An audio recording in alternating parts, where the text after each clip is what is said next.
They called him the Ghost of the Tetons, a man sitting on a mountain of gold who hadn't spoken a gentle word to a woman in 10 years.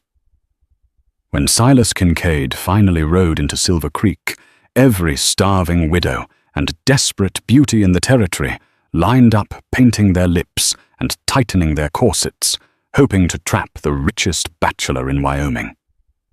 But Silas didn't look at the silk dresses or the painted faces. He looked past them all, straight at the girl hiding in the shadows, the one everyone called Big Martha, the one who fixed his torn boot when no one else would lift a finger. What happens when a savage mountain man chooses the town outcast over the town beauties? The answer brought the whole town to its knees. The winter of 1878 was unforgiving in the Wyoming Territory, but the cold was nothing compared to the icy silence that surrounded Silas Kincaid. Silas was a man carved from granite and grief. He stood 6'4", with shoulders broad enough to carry a felled pine and a beard that hid a jaw of iron. For 5 years, the people of Silver Creek had only seen him from a distance, a dark silhouette riding the ridge lines of the Absaroka Range. Rumors swirled around him like snowdrifts. Some said he had found a vein of gold as thick as a man's arm. Others whispered that he had killed a man in Abilene and was hiding from the law. But on a Tuesday in November, the rumors became flesh and blood. The double doors of Abernathy's general store groaned open, letting in a gust of biting wind and the towering figure of Silas Kincaid. The chatter in the store died instantly. The air grew heavy, smelling of pine resin, old leather, and danger. Silas stomped the snow off his boots, the sound echoing like a gunshot. He moved toward the counter, his limp noticeable. His left boot, a worn piece of buffalo hide, had blown its stitching. The sole flapped uselessly with every step, soaking his wool sock in freezing slush. Standing by the counter were the Silver Creek Swans, widow Beatrice Miller, and the mayor's daughter Clementine Ford. Beatrice, a woman who had buried 2 husbands and was looking for a wealthy third, straightened her velvet hat. Clementine pinched her cheeks to bring out a rosy flush. "Mr. Kincaid," Beatrice cooed, stepping directly into his path. She ignored the puddle of mud forming around his boots. "We haven't seen you since the thaw. You must be terribly lonely up in that cabin." Silas didn't even blink. His eyes, the color of cold slate, slid over her as if she were a piece of furniture. "Move," he grunted. His voice was like gravel grinding in a mill. Beatrice flushed crimson, but didn't retreat. "Oh, you poor man. Look at you. You're ragged. If you need a warm meal or company, my door is always—" "I need nails," Silas barked at the shopkeeper, Dr. Abernathy completely cutting her off, "and whiskey." As he stepped around Beatrice, his torn boot caught on the rough floorboards. He stumbled, nearly going down before catching himself on a barrel of salted pork. Clementine giggled. It was a cruel, sharp sound. "He walks like a broken mule," she whispered, loud enough for the room to hear. Beatrice covered her mouth, her eyes dancing with mockery. Silas stiffened. His knuckles turned white on the barrel. He was a man who wrestled grizzly bears, but the sharp titter of society women could still cut deep. He prepared to storm out, to leave the nails and the whiskey, his pride stinging more than the freezing slush in his boot. That was when a soft, heavy shuffling came from the back of the store. "Sit," a voice said. It wasn't a command, but it wasn't a question either. It was a statement of fact. From behind a stack of wool blankets emerged Martha Higgins. Martha was 24 years old and the heaviest woman in Silver Creek. She was the daughter of Tobias Higgins, the town drunk, who spent every dime he had at the saloon. Martha wore a shapeless grey sack of a dress, stained with oil and flour. Her hair was pulled back in a severe bun, and she kept her eyes on the floor. Silas looked at her. He saw the way the other women sneered at her size, the way Mr. Abernathy looked annoyed she had come out from the back. "My boot's busted," Silas said, defensive. I see that, Martha said. She pointed to a wooden crate near the potbelly stove. Sit. You'll lose a toe to frostbite walking back up the mountain like that. Silas hesitated. The pretty widows were watching, waiting for him to insult the large girl. Instead, he sat. Martha didn't flirt.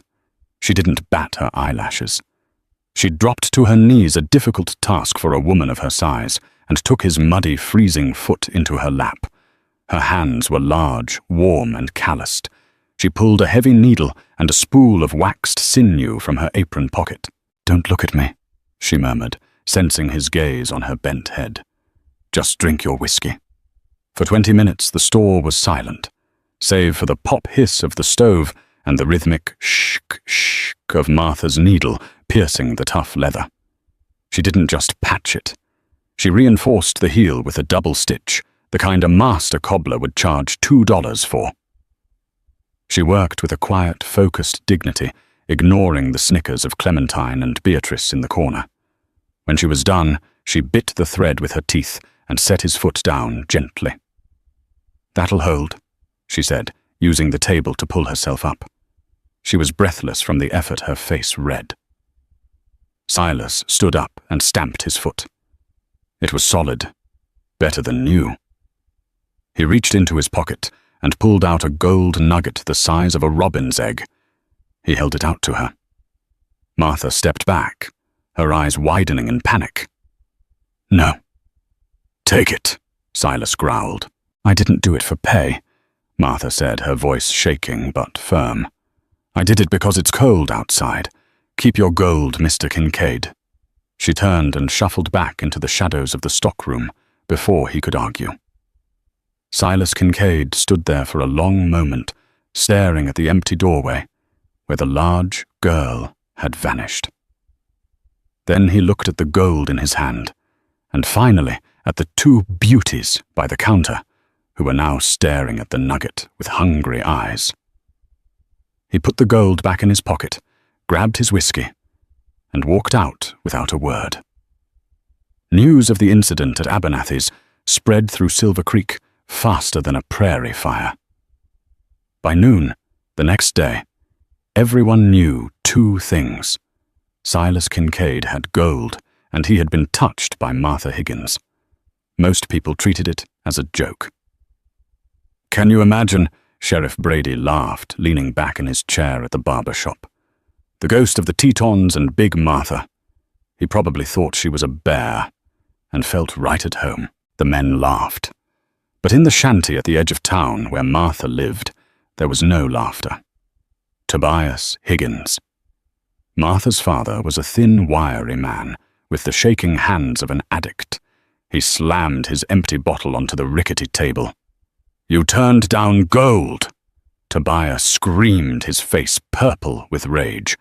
"He offered you a nugget. Beatrice said it was worth $50, and you said no." Martha stood by the stove, stirring a pot of watery bean soup. She didn't flinch. She was used to his yelling. "It wasn't right, Pa. He was just a customer. I fixed a boot." "You stupid, useless cow!" Tobias lunged forward, grabbing her arm. "I owe $30 to the card sharks at the saloon. They're going to break my legs, and you play high and mighty with a mountain man." "I'm sorry, Pa," Martha whispered, pulling her arm away. "Sorry, don't buy whiskey," Tobias spat. A dark, calculating look entered his bleary eyes. "But maybe it's not too late.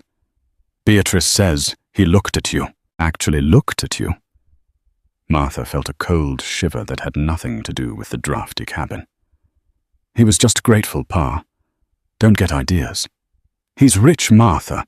Filthy rich. And he's lonely. Men like that. They get desperate in the winter." Tobias grinned, revealing yellow teeth. "Tomorrow you're going up the mountain. You're going to take him a basket of biscuits. You're going to apologize for being rude." "I won't," Martha said, dropping the ladle. "I have my dignity." "You have what I tell you to have," Tobias roared, "or I'll throw you out in the snow and let you starve. Who else would take you in? Look at you. Martha looked down at her body. She knew what the town saw. A burden, a joke. She swallowed her tears and nodded. 3 days later, Silas was chopping wood outside his cabin when he heard the crunch of snow. He grabbed his Winchester rifle, instantly leveling it at the tree line. He expected bandits, or maybe a wolf. He didn't expect a mule trudging up the steep path, carrying a woman wrapped in 3 wool blankets. It was Martha. Silas lowered the rifle, but didn't smile. He watched as she clumsily dismounted, sinking knee-deep into the snow. She was breathing hard, her face pale from the altitude. "You lost," Silas called out, his voice echoing off the canyon walls. Martha dragged a wicker basket from the saddlebag. She walked toward him, her eyes fixed on his boots, the boots she had fixed. "My father," she wheezed, stopping 10 feet away. He insisted I bring you this, as an apology for refusing your payment." Silas looked at the basket, then at her. He saw the bruise on her upper arm, shaped like fingers, just visible where her shawl had slipped. His eyes narrowed. "Your pa hit you." Martha flinched, pulling the shawl up. "That's none of your business, Mr. Kincaid. Here are the biscuits. I'll be going." "It's a 4-hour ride back," Silas said. "And a blizzard is rolling in over the peaks. You can smell the ozone." Martha looked at the sky. It was turning a bruised purple. She looked back at the trail, fear in her eyes. I can make it." "No, you can't," Silas said. He turned and walked toward the cabin door. "Get inside, unless you want to freeze to death." Martha hesitated. To enter a bachelor's cabin alone would ruin her reputation completely. Then she remembered the town already called her a useless cow. What reputation did she have to lose? She followed him inside. The cabin was shocking. From the outside, it was a rough log pile. Inside it was warm, smelling of cedar and roasting meat. The floors were swept clean. There were books, hundreds of them stacked on shelves. Shakespeare, Plato, geological surveys. "You read?" Martha asked, surprised. "I have a lot of time," Silas grunted. He pointed to a chair by the massive stone fireplace. "Sit, I'm making stew." For the next 2 hours, the storm raged outside, burying the world in white. Inside, a strange thing happened. They talked, not about the weather or the town gossip. Silas asked her about the stitching on his boot. He asked how she learned to work leather so well. "My mother," Martha said softly, looking into the fire. "Before she died, she was a seamstress in Boston. She taught me that if the inside isn't as beautiful as the outside, the garment is worthless. It'll fall apart." Silas looked at her. Really looked at her. He saw the way the firelight caught her eyes, which were a warm, intelligent hazel. He saw hands that were capable and strong. He saw a woman who, despite being battered by her father and the town, held herself with a quiet grace. "People in town," Silas said, his voice low. "They only see the outside, the packaging."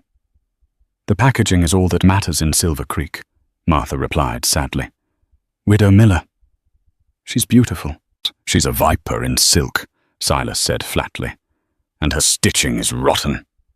Martha looked up, shocked by his candor. Silas leaned forward, his elbows on his knees. "I have a proposition for you, Martha Higgins." Martha's heart stopped. She gripped her skirt. "Mr. Kincaid, please. I am not that kind of woman." Silas actually chuckled, a dry, rusty sound. "Get your mind out of the gutter. I need a partner, not a mistress. A partner. I have gold, more than people think. But I can't go into town to negotiate contracts without being swarmed by leeches like the mayor and the widow. I need someone I can trust, someone who can read people, someone who can mend things that are broken." He paused, his gaze intense. "I need a wife, Martha, in name. You marry me, you get half the gold. You get protection from your father. You get a home where no one calls you names. And in exchange, you run my house and keep the wolves away from my door." Martha stared at him. "You want to marry me? The town joke. Let them laugh," Silas said, standing up and offering her his hand. It was the size of a bear paw. "I prefer a sturdy boot to a painted slipper any day. What do you say?" Martha looked at his hand. She thought of her father's rage. She thought of the cold store. Then she looked at the books, the fire, and the man who saw her worth. She reached out and took his hand. "I say yes." The blizzard lasted 2 days. When the sky finally cleared to a piercing, brilliant blue, the town of Silver Creek looked like a toy village buried in cotton. But the peace was shattered at noon when Silas Kincaid rode down Main Street. He wasn't alone. Martha sat in front of him on the saddle wrapped in his buffalo coat, her large frame shielded by his massive arms. The sight stopped traffic. The blacksmith dropped his hammer. The baker came out wiping flour from his hands. They watched in stunned silence as the ghost of the Tetons rode straight up to the Justice of the Peace's office, his face set like a stone mask. Silas dismounted, his boots crunching in the packed ice, and lifted Martha down. She was trembling not from cold, but from the weight of 100 staring eyes. "Head up," Silas whispered near her ear. His voice was a low rumble that vibrated through her chest. "You're with me now. You don't bow to anyone." They entered the office of Judge Whittaker, a dusty room smelling of stale tobacco and old paper. The judge, a balding man, with spectacles perched on a red nose, nearly fell out of his chair. "Silas Kincaid," Whittaker stammered. I didn't expect to see you until spring. Did you kill a man?" "I'm here to get married," Silas stated, marching Martha to the desk. The judge cleaned his glasses frantically, looking from the scarred mountain man to the heavy, shy girl standing in the puddle of melting snow. "Married to Tobias Higgins's girl, Martha. Is there a law against it?" Silas challenged, his hand resting on the bowie knife at his hip. No, of course not. Just unexpected." The ceremony was short. There were no flowers, no organ music, just the scratching of a pen and the ticking of a grandfather clock. When it came time for the ring, Silas didn't produce a dainty store-bought trinket. He pulled a leather cord from his neck. Hanging from it was a ring of heavy-hammered Spanish gold set with a rough-cut ruby the size of a thumbnail. "My grandmother's," Silas said, sliding it onto Martha's finger. It fit perfectly. Martha stared at the jewel. It was worth more than her father's life. It was worth more than the whole block she lived on. Tears pricked her eyes. "Silas." "Done," the judge declared, stamping the paper. "By the power vested in me by the territory of Wyoming, I pronounce you man and wife." Before the ink was dry, the door banged open. Tobias Higgins stood there, panting, his eyes wild. He had heard the news from the baker. He looked at Martha, then at the gold ring on her hand, and greed twisted his face into a mask of ugliness. "You can't do this!" Tobias shouted, stumbling into the room. "She's my daughter. She's my property until I say otherwise. You steal her away like a thief." Martha shrank back, her old instincts taking over. She waited for the blow. But Silas stepped between them. He didn't yell. He didn't rage. He simply occupied the space, a towering wall of muscle and menace. "She was your property," Silas said calmly. "Now she is my wife. And under the law, her debts are my debts. And her protection is my duty." Silas reached into his coat and pulled out a leather pouch. He tossed it through the air. It hit Tobias in the chest with a heavy clink. $200 in dust, Silas said. "That pays for every scrap of food she ate in your house and every debt you owe the saloon. Take it, and drink yourself to death, Tobias. But if you ever come within 50 feet of Mrs. Kincaid again, I will bury you on the mountain where no one will ever find the grave." Tobias clutched the bag, the fight instantly draining out of him. He looked at the money, then at his daughter. He didn't even say goodbye. He turned and ran toward the saloon. Martha let out a sob she had been holding for 20 years. Silas turned to her, his expression softening just a fraction. He took a handkerchief from his pocket and wiped her cheek. "Tears are done, Martha," he said. "Let's go. We have business." They walked out of the office and into the street. A crowd had gathered. Beatrice Miller and Clementine Ford were at the front, wrapped in furs, their faces pale with shock. They saw the ruby on Martha's finger. It caught the sunlight, blazing like a drop of blood. "It can't be real," Clementine whispered, loud enough for them to hear. "He's mocking her. It's a game." Silas stopped. He looked at the crowd. He took Martha's hand, raised it to his lips, and kissed her knuckles, a gesture of respect usually reserved for queens, not seamstresses. "My wife," Silas announced, his voice carrying down the street. "Mrs. Silas Kincaid. Treat her with the respect she is due, or answer to me." He guided her not to the livery stable, but to the Grand Hotel, the only brick building in town. "Best suite," Silas told the clerk, "and send for the dressmaker, Mrs. Galloway. Tell her to bring her entire stock." For the next week, Silver Creek felt like a pot about to boil over. Silas and Martha didn't return to the mountain immediately. Silas claimed he had business with the bank and the land office, but Martha suspected he was staying in town for a different reason, to force the town to look at her. The transformation began in the hotel suite. Mrs. Galloway, a stern Scottish woman who cared more for coin than gossip, measured Martha with professional efficiency. "You have a waist, girl," Mrs. Galloway mumbled around a mouthful of pins. "Buried under those sacks you wear. But it's there. And your shoulders. Regal. You're built like a statue, not a scarecrow, like those Ford women." For the first time in her life, Martha wore silk. Silas bought her dresses of deep emerald green, midnight blue, and burgundy colors that made her pale skin glow and brought out the fur in her hazel eyes. He bought her a fur-lined cloak that cost more than the sheriff's annual salary. But the biggest change wasn't the clothes, it was the food. For years, Martha had eaten nothing but watery gruel and stale bread, her body holding on to weight as a starvation response. Now, sitting at a table with Silas, she ate roast venison, fresh vegetables, and eggs. She stopped looking at the floor. She started to laugh. One evening, over a dinner of trout and potatoes, Silas watched her. "They're afraid of you," he said. Martha paused, her fork halfway to her mouth. "Who the town know Silas? They're laughing at me. They think I'm a circus freak you bought." "No." Silas shook his head, pouring himself a glass of dark wine. "They used to laugh because you were weak. Now they hate you because you have what they want. You have safety. You have loyalty." He leaned in. "Beatrice Miller has been trying to marry money for 10 years. Clementine Ford thinks her father's title makes her royalty. You walked in here and took the prize without lifting a finger. That makes them dangerous." Silas was right.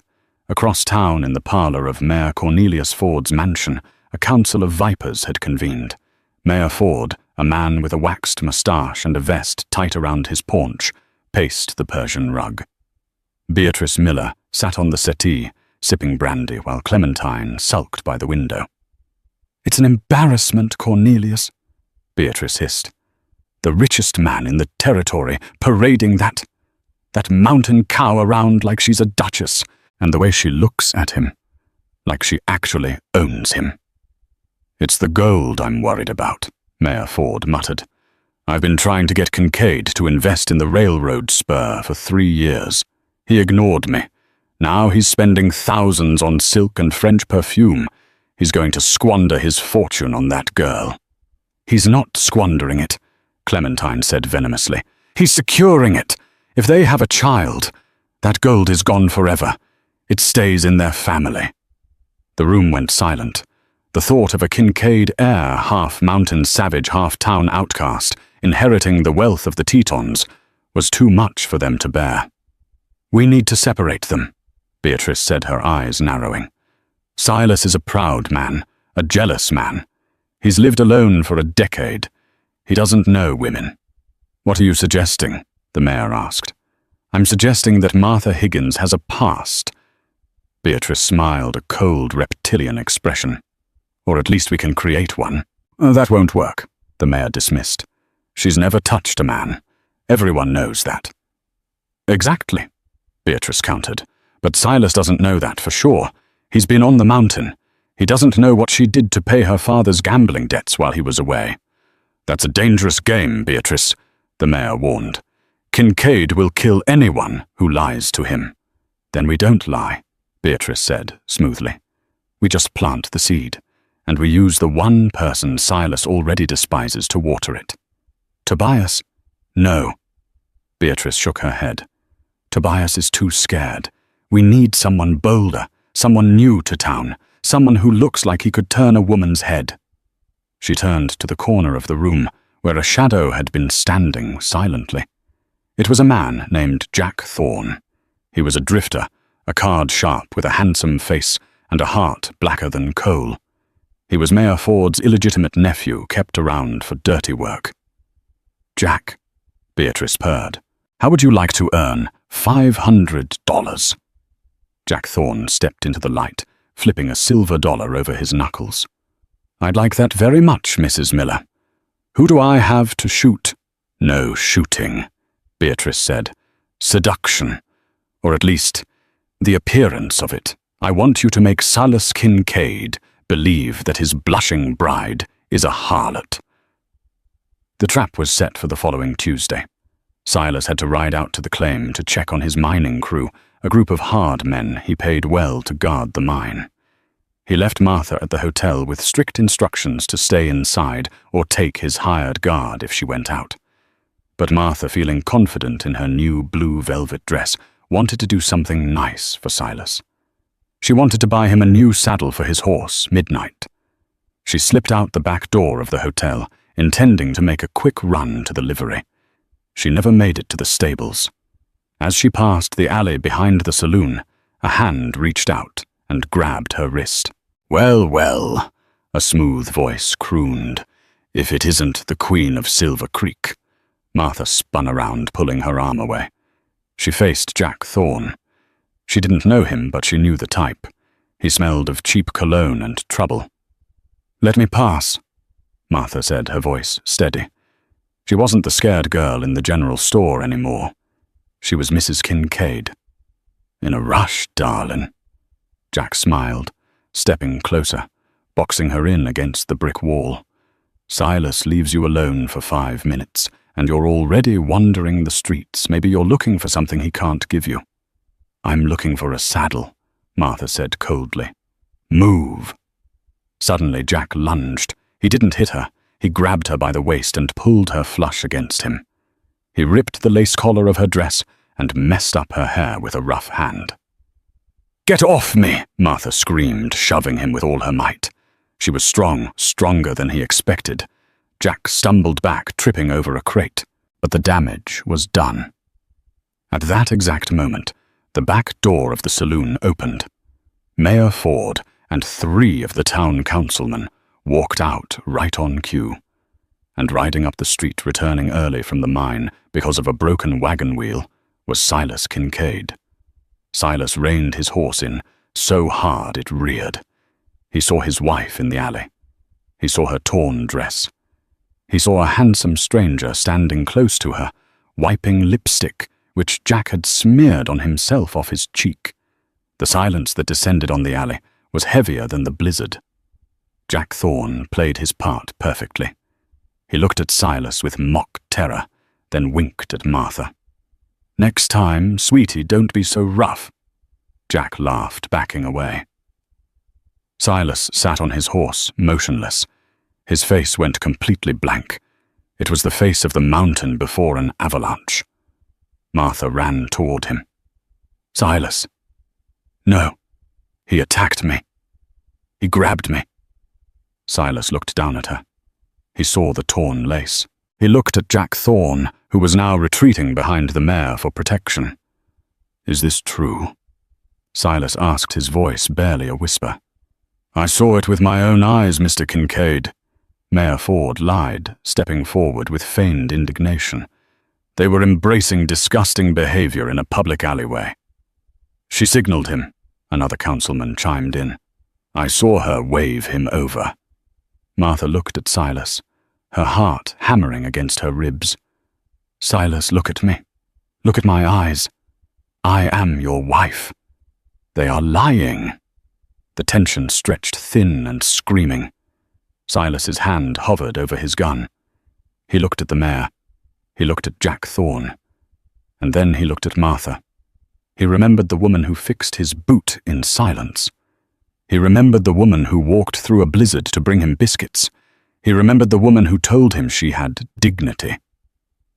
Silas Kincaid swung his leg over the saddle and dropped to the ground. The earth seemed to shake when his boots hit. He walked past Martha. He walked straight up to Jack Thorne. "You say she embraced you?" Silas asked softly. "She couldn't keep her hands off me." Jack sneered, feeling safe with the mare beside him. "Strange," Silas said, "because my wife has a tell when she touches something she likes. She fixes it. But when she touches something she hates..." Silas moved faster than a striking rattlesnake. He grabbed Jack Thorne by the throat and lifted him. Actually lifted his boots off the ground, slamming him against the brick wall. "She breaks it." Silas tightened his grip. Jack's eyes bulged. "Tell me the truth." Silas roared, his voice echoing off the canyon walls.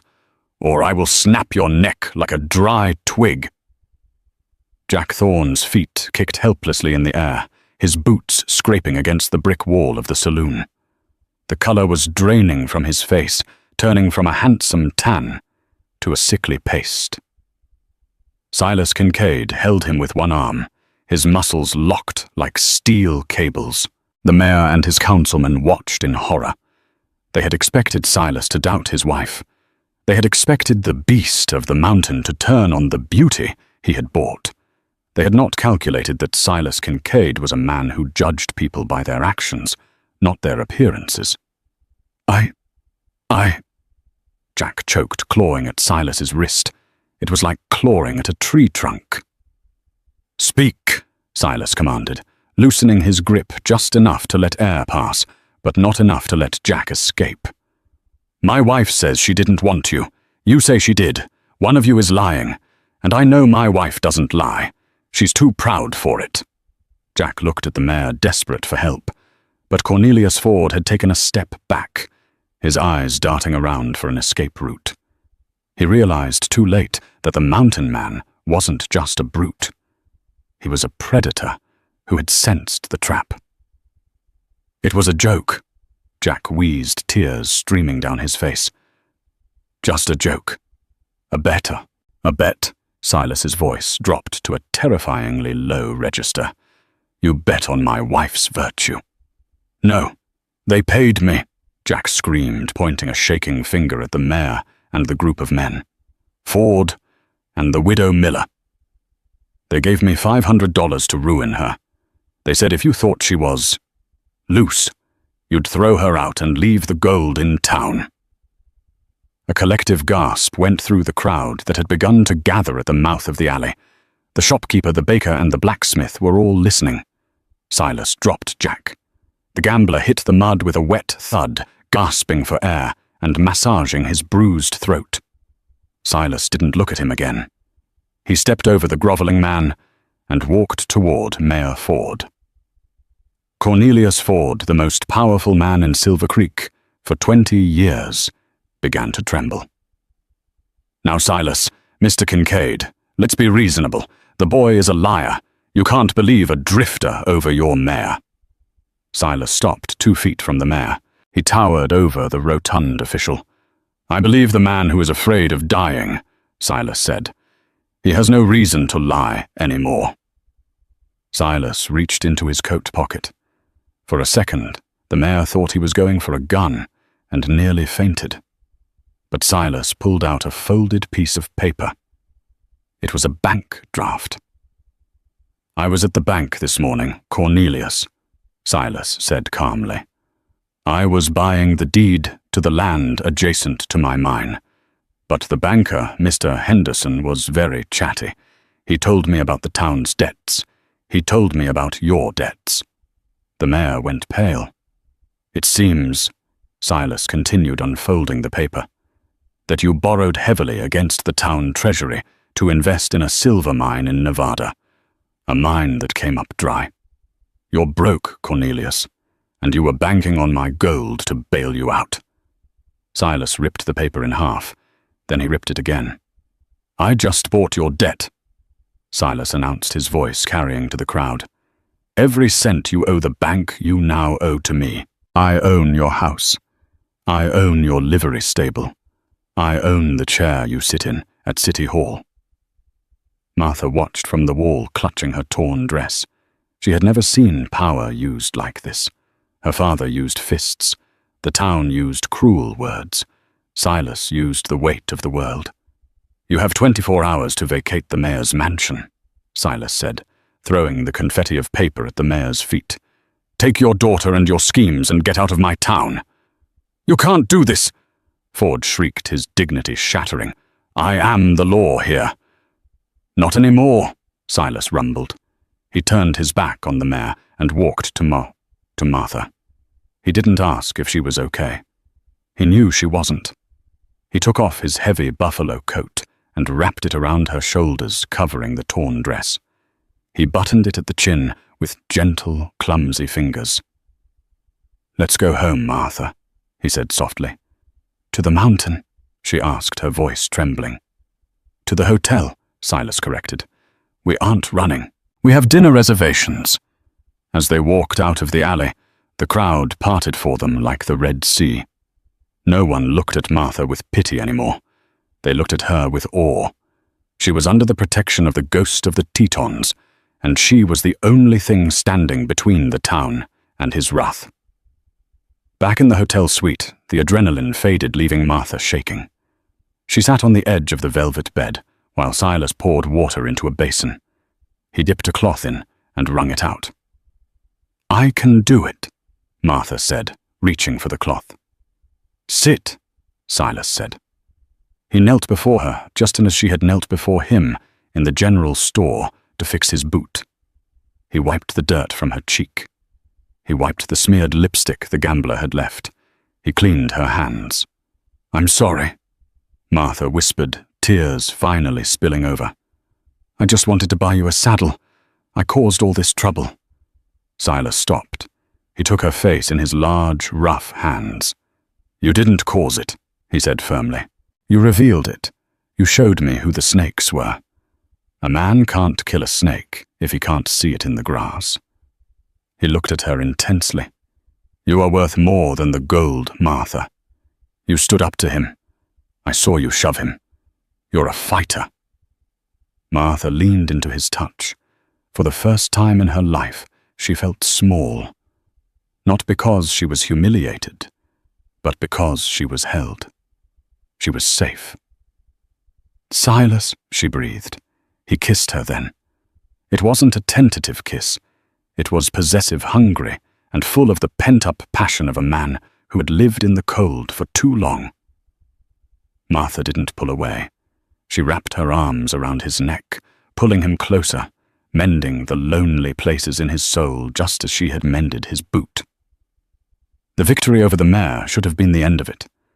But a wounded animal is the most dangerous kind, and the civilized people of Silver Creek were more savage than any wolf pack Silas had faced in the wild.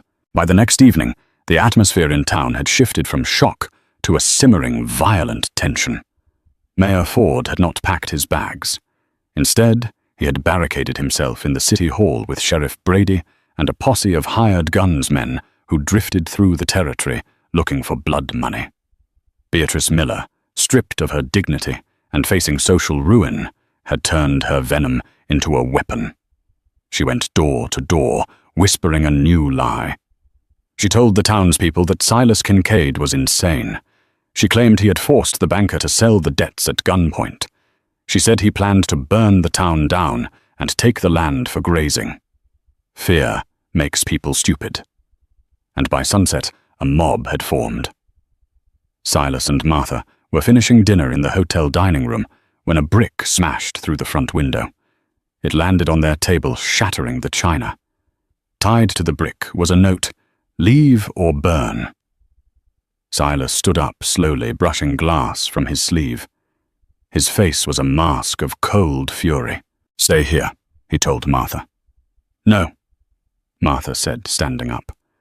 She grabbed a steak knife from the table.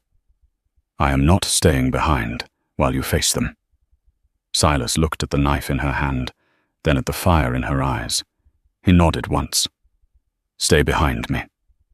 They walked out onto the veranda of the hotel. The street was filled with torches. 50 men, fueled by the mayor's whiskey and Beatrice's lies, stood shouting. Sheriff Brady stood at the front, his hand on his holster. "Silas Kincaid," the sheriff yelled, "you are under arrest for extortion and threatening a public official. Surrender your weapon." "I bought a debt, Brady," Silas called back, his voice calm but booming. "That's commerce, not extortion. Go home before you get hurt." "We don't take orders from mountain trash," someone in the crowd yelled. A gunshot rang out. The bullet struck the wooden pillar inches from Silas's head, sending splinters flying. Silas didn't flinch. In one fluid motion, he drew his Colt peacemaker. He didn't aim at the crowd. He aimed at the rope holding the heavy iron chandelier above the hotel entrance. He fired. The rope snapped, and the massive iron fixture crashed down onto the steps between him and the mob, sending sparks and glass flying. The horses in the street reared, throwing the mob into chaos. "Next one goes between your eyes, Brady," Silas roared. The mob wavered. They were bullies, not soldiers. But then a voice shrieked from the shadows. "Burn them out! He's a devil!" It was Beatrice Miller. She threw a lit kerosene lantern onto the dry wooden porch of the hotel. The flames caught instantly. The varnish on the wood sizzled and popped.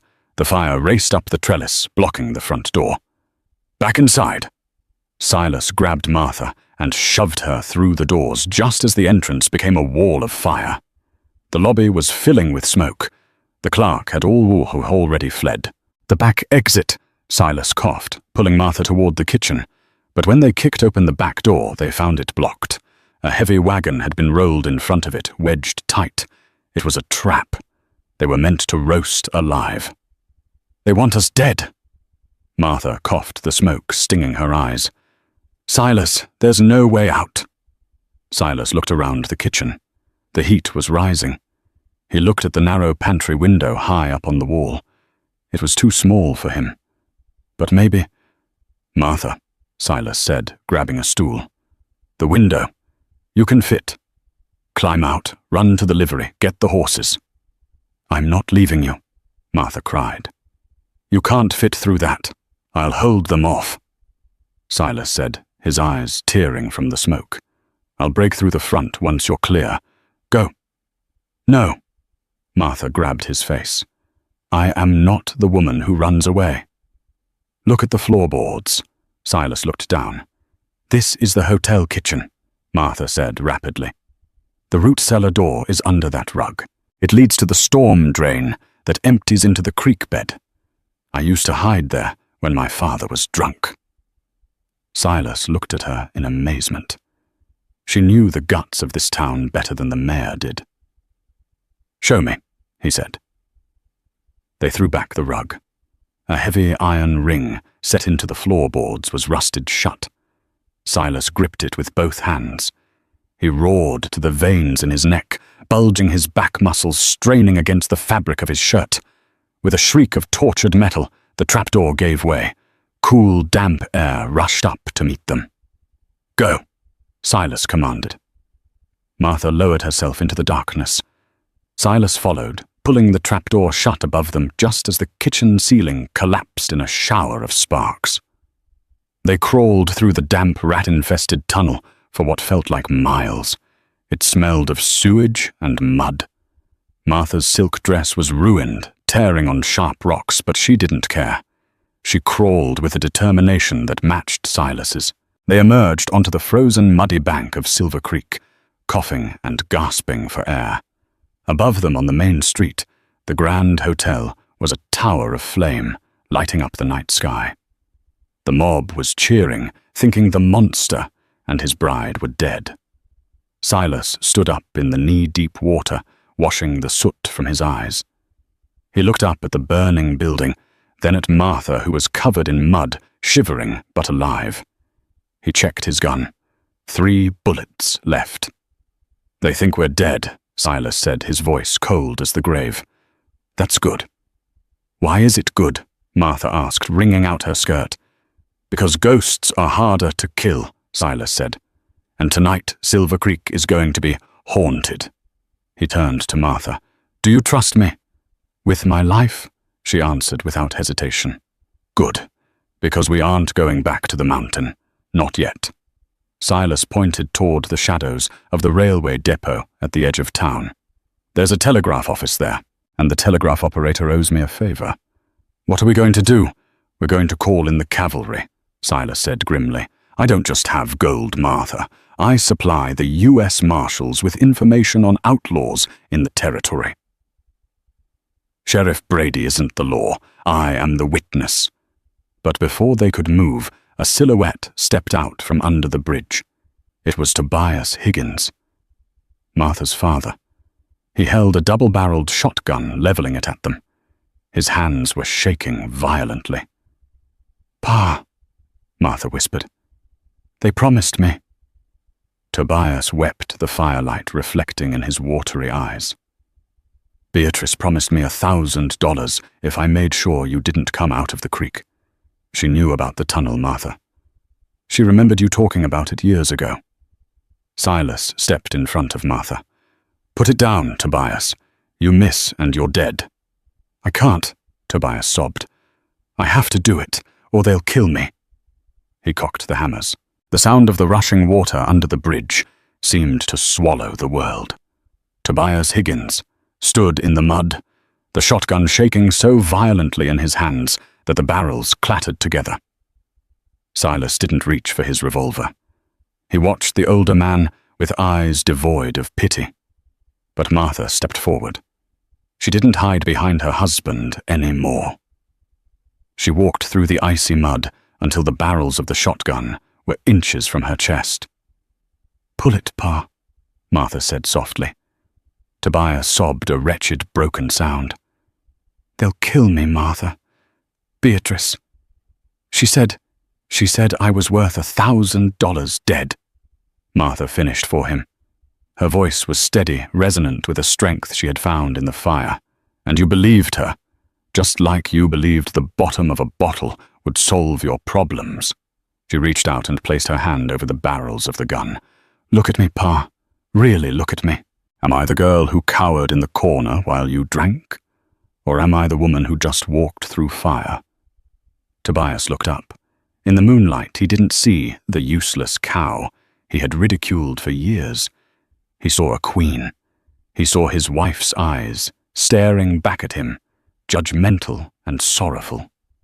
His resolve shattered. Tobias dropped the shotgun into the creek with a splash. He fell to his knees, covering his face with his grime-stained hands. "I'm sorry, God, Martha, I'm so sorry." Silas moved then. He didn't offer comfort. He picked up the shotgun, broke the breech, and pocketed the shells. "Go," Silas told Tobias. "Walk west. Don't stop until you hit California. If I ever see your face in Wyoming again, I won't be as kind as your daughter." Tobias didn't argue. He scrambled up the bank, weeping, and vanished into the darkness of the trees, leaving his shame and his only child behind forever. Silas turned to Martha. "You all right?" "No," Martha said, wiping a tear from her soot-stained cheek. "But I will be. Let's finish this." Dawn broke over Silver Creek with a deceptively peaceful light. The ruins of the Grand Hotel were still smoking a blackened scar on the town's face. A crowd had gathered in the town square. Mayor Ford stood on the steps of the scorched porch looking solemn. Beside him was Beatrice Miller, dressed in black, dabbing dry eyes with a handkerchief. "My friends," Mayor Ford bellowed, his voice thick with fake grief. "It is a tragedy, a terrible accident. It seems a lantern in the lobby. Well, we couldn't save them. Silas Kincaid and his poor wife have perished." Beatrice nodded. "It is a lesson," she piped up loud enough for the women in the front row to hear. "That sort of man, wild, uncivilized, he brought ruin upon himself, and poor Martha, if only she had stayed in her place. We will mourn them," the mayor continued, shifting gears to business. "But life must go on. As mayor, and given Mr. Kincaid had no other living heirs, I will take temporary custody of his assets to settle the town's debts. Is that so, Cornelius?" The voice cracked through the morning air like a whip. The crowd gasped and turned. Walking down the center of Main Street were two figures. They looked like they had crawled out of the grave. Their clothes were torn and muddy. Their faces were smeared with soot, but they walked with heads held high. Silas Kincaid limped slightly, his hand resting on the handle of his colt. Beside him, Martha marched, her ruined silk dress flowing like a battle flag. "A ghost!" someone screamed. The mayor's face turned the color of curdled milk. "Silas, you're dead? Disappointed." Silas growled, stepping up to the porch. The crowd parted instantly, terrified of the man they thought had burned in hellfire. "This is a misunderstanding," the mayor stammered, backing up until he hit the charred wall. "We thought—" The fire you set?" Martha asked. Her voice rang out, clear and true. She pointed a finger at Beatrice Miller. "The fire you started with a lantern, Beatrice, I saw you." "Liar!" Beatrice shrieked, her composure cracking. "She's hysterical, Sheriff, arrest her." Sheriff Brady moved his hand to his gun, but stopped cold. From the other end of the street, the thunder of hooves shook the ground. 6 riders in dusters galloped into the square, pulling up in a cloud of dust. The lead rider wore a silver star on his chest. It wasn't the local tin star of the sheriff. It was the badge of a U.S. Marshal. "Nobody move!" the marshal shouted, leveling a Winchester rifle. Silas looked at the marshal and nodded. "Right on time, Marshal Davis." "You sent the wire 3 days ago, Kincaid," the marshal said, dismounting. "Said you had evidence of fraud, embezzlement, and conspiracy to commit murder. I didn't think I'd be riding into a crime scene." 3 days ago," the mayor whispered, looking at Silas in horror. "But the fire was last night." "I told you," Silas said, stepping close enough that the mayor could smell the smoke on him. "I didn't come to town to buy dresses, Cornelius. I came to audit the books. I knew you were stealing from the mine contracts before I even married Martha. I just needed you to play your hand." Silas turned to the crowd. "This man," he gestured to the mayor, "stole your taxes to pay his gambling debts, and when he couldn't pay me, he tried to burn me and my wife alive." The crowd murmured, the tide turning instantly. The shopkeepers and miners looked at their mayor with disgust. "And her," Silas pointed to Beatrice. "She bribed a father to kill his own daughter." "No," Beatrice cried, as the marshal's deputies moved in. "I am a lady. You can't touch me." "You're no lady," Martha said, stepping forward. She looked Beatrice up and down, pity in her eyes. "You're just an empty shell, and your stitching is rotten." The deputies handcuffed the mayor, the sheriff, and a weeping Beatrice Miller. As they were dragged away, Beatrice looked at the crowd, pleading for help. But she found no sympathy, only the cold, hard stares of a town that finally saw the truth. Silas and Martha didn't stay to watch the trial. They didn't stay for the town's apologies, though. They came in waves. The baker brought fresh bread. The blacksmith offered to fix the hotel, which Silas now owned, and planned to rebuild properly. Silas gave the deed to the general store to Mr. Abernathy, with the condition that he treat every customer with respect, no matter their size or station. Then they packed the mule. "You ready to go home?" Silas asked, boosting Martha onto his horse Midnight. To the cabin, Martha asked, wrapping her arms around his waist. To the mountain, Silas corrected. It's not just a cabin anymore. It's a home. They rode out of Silver Creek as the sun reached its zenith, turning the snow on the peaks to blinding white gold. They didn't look back. The winter passed, and spring came to the Tetons. The wildflowers bloomed in the meadows where the elk grazed, and in the cabin the silence that had once haunted Silas Kincaid was gone, replaced by the sound of laughter, the hum of a sewing machine, and the beating of two hearts that had found their rhythm together. They said the ghost of the Tetons was gone. In his place was a man, and beside him, ruling the high country with a gentle hand and a spirit of iron, was the woman who had mended him. They called her the Mountain Queen. And nobody, not in Silver Creek, and not in the whole Wyoming territory, ever dared to call her Big Martha again. She was simply Martha, and she was loved. And that is the story of Silas and Martha. It's a powerful reminder that true worth isn't found in silk dresses, titles, or physical appearances. The town of Silver Creek judged Martha for her size, and Silas for his scars. But in the end, they were the only ones with souls made of solid gold. It teaches us that love is about seeing the person underneath the pain, and that sometimes the quietest people are the strongest fighters. If you enjoyed this story of justice, romance, and karma, please hit the like button. It really helps the channel grow.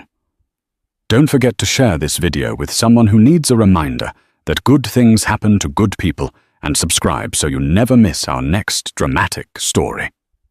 What did you think of Martha's transformation? Let me know in the comments below.